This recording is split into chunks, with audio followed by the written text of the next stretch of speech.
A Kalamazoo man faces a possibility of 10 years in prison, and his girlfriend may not get her 5-year-old daughter back because of a February fire that killed 3 of her children.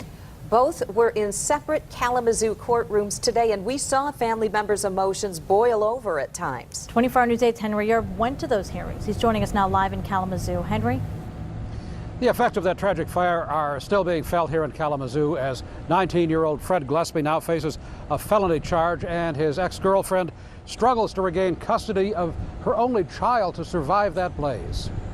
A police detective says Fred Gillespie acted recklessly when he went out to buy some movies, leaving his girlfriend's 3 toddlers alone in the apartment. The fire killed a 1-year-old and 2 3-year-old twins. Gillespie is charged with a 10-year felony for leaving the children alone. The detective's sworn statement says Gillespie knew that one of the children liked to play with the knobs on the kitchen stove. Today, at his arraignment, Gillespie tried to convince the judge that he should be freed on bond without having to put up any money. Was that an OR or something, PR or something? Because he know where I be at. He know how to contact me and everything. Every court thing I had, I showed up. I never was a flight risk, none of that.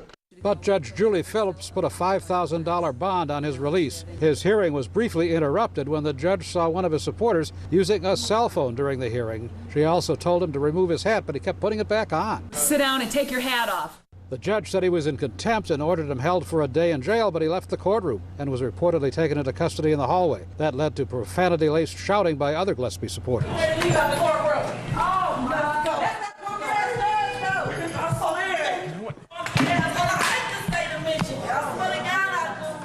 It was calmer across town, where the children's mother, Janetta Woods, had another hearing in her attempt to get her surviving 5-year-old daughter back. In an earlier hearing, she and Gillespie were found to have neglected the children. Today, the judge in her case delivered a lecture. I'm not trying to be cruel or mean here or beat up on you, but you're going to have to lose the attitude and walk out of here with one thought in mind, and that is that I want to be the best mom that I can be.